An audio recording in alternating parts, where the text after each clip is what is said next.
Hey, on commence en France. Alors Pat, content de retourner à l'UFC. Parle-nous peut-être quand tu as entendu la nouvelle que tu retournais à l'UFC, tes émotions par rapport à ça. J'avais une bonne idée que des chances que je retourne au UFC, mais je pensais pas retourner dans un gros combat comme ça, puis surtout pas sur la plus grosse carte de l'année. J'étais prêt à affronter n'importe qui, puis dans le fond, ils m'ont donné une belle opportunité de rentrer par la grande porte au UFC, et je suis bien content. Quand on t'a dit Cung Le, ta première réaction? Ah, j'ai dit oui tout de suite. C'est sûr, ça aurait été n'importe qui, j'aurais dit oui tout de suite. Sauf Cung Le, directement, c'est la carte principale. Puis quand t'as une superstar comme ça, l'ancien champion du Strikeforce, pour moi, c'est juste la meilleure façon de retourner au UFC. Alors, qu'est-ce que tu penses de Cung Le comme combattant? Ben, c'est sûr, c'est une légende, pas juste dans les films, mais dans les arts martiaux aussi, le sport. Puis, écoute, c'est un excellent combattant, c'est l'ancien champion du Strikeforce, il a gagné tous ses combats par KO, sauf qu'il a perdu tous ses combats par KO aussi. Donc, je fais un bon plan pour en mettre une autre défaite de la même manière. Si tu regardes qui a battu, est-ce que c'est quelque chose qui est impressionnant? Parce que c'est peut-être beaucoup de noms inconnus qui a battu. Ben écoute, tous ceux qui ont donné de la misère, c'est du monde qui bouge pas du tout devant lui, qui n'ont aucun jeu de jambes. T'sais, quand on parle à Scott Smith, French Shamrock, il était en avant de lui, il bougeait, mais il répondait pas. Wanderlei Silva, on sait tous c'est un brawler, puis il a beaucoup de power dans ses mains, mais il reste sur place, il est pied plat. Je pense qu'un combattant comme moi qui bouge tout le temps, qui est tout le temps en mouvement, un bon footwork, il va avoir de la difficulté à me toucher avec ses jambes. C'est juste ça que je peux m'inquiéter, c'est son jeu de jambes, c'est très agile. Sauf que si je suis tout le temps trop proche, tout le temps dans sa face, puis s'il est sur le dos, ben, il ne pourra pas utiliser ses jambes. Parfait, merci. Qu'est-ce qui représente une victoire et dans le cas inverse, une défaite à ce moment-ci dans ta carrière?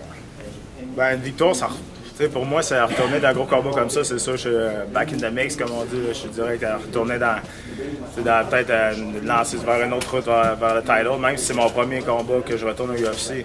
Je pense que le UFC, il voit mon potentiel encore. Je suis invaincu à l'extérieur du UFC, 13 victoires, 0 défaites. Puis je pense dans ma tête, je suis encore dans le top 10-15 au monde d'impôts moyens. Alors, c'est sûr qu'une victoire, ça me remet directement en ligne vers un combat de plus grande importance. Peut-être le co-main event à Montréal, on ne sait jamais. Pat, il y a ton entraîneur Fabio qui te voyait aller à l'entraînement aujourd'hui qui disait que tu es vraiment en forme. Te sens-tu en contrôle, complètement au sommet de ta forme, dans tous les aspects? Ouais, je me sens très bien là, physiquement, mentalement également.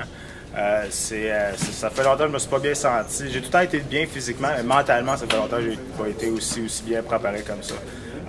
Je pense que c'est sûr, il y a beaucoup de choses que je fais à l'extérieur du UFC qui me donnent un relaxant dans ma carrière de combattant. J'ai assuré un peu mon avenir. Je fais beaucoup de télévision, j'ai une compagnie de nutrition aussi. Donc, si j'arrête de combattre, je ne changerai pas mon style de vie. Je pense que ça m'aide beaucoup à juste aller me battre et avoir du plaisir. Puis c'est dans ce temps-là que je performe le mieux. Parle-nous de tes entraîneurs, le travail que tu as fait avec David, avec ton entraîneur de Muay Thai. Comment ça s'est passé? Ah, ça s'est passé, super bien passé. C'est sûr, on est à une semaine avant de partir pour Las Vegas. L'important, c'est d'éviter les blessures. Il me reste peut-être 2 gros entraînements là, avant de partir, vendredi et samedi. Puis après ça, ça va être juste reprendre des forces, relaxer, puis juste focusser sur le plan de match, puis juste pas trop stresser, puis attendre de partir. La lutte, là, ça représente peut-être une de tes faiblesses. Le travail avec David, qu'est-ce qui a apporté à ta préparation? Ben, écoute, je pense que je suis un combattant quand même assez intelligent dans l'octogone, dans le ring. Puis je sais que j'avais des faiblesses, c'est surtout ma lutte. Puis ça, tout le monde le savait, pas juste moi, mais tout le monde le savait. Puis depuis 1 an et demi, là, je lutte avec l'équipe nationale, avec David Zibbelman, qui est allé aux derniers Jeux olympiques en 2008. C'est un excellent athlète, c'est un excellent entraîneur aussi. Il a vraiment changé ma game au complet au niveau de la lutte. Puis ça me donne encore plus de confiance en mes mains. Parce que j'ai pas peur d'aller vers l'avant, j'ai pas peur de rentrer dans le clinch. Je sais que je vais être capable de me défendre ou de passer à l'offensive au niveau de la lutte. Ça a aidé beaucoup dans ma game en général. À ton avis, tu penses-tu que tu as un très gros avantage au sol sur Cung Le? Oui, je pense que j'ai un gros avantage Cung Le un peu partout, pour être franc avec toi. Je pense que j'ai plus de puissance que lui. Je suis plus rapide, je suis plus jeune. Au niveau de la lutte, il y a une lutte assez sous-estimée quand il gagne quand même une bonne lutte.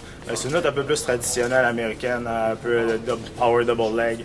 Je pense que je suis un lutteur un peu plus technique que lui parce que j'ai appris avec un autre genre, un autre style de lutte.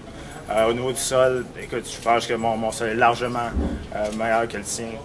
Présentement, je ne vois pas aucune place où il pourrait me battre. Tu mentionnes que tu as plus de puissance. Le genre de coup que Conley peut amener, c'est très artistique. Est-ce que ça fonctionne en MMA, à ton avis? Est-ce que ça a de la puissance derrière?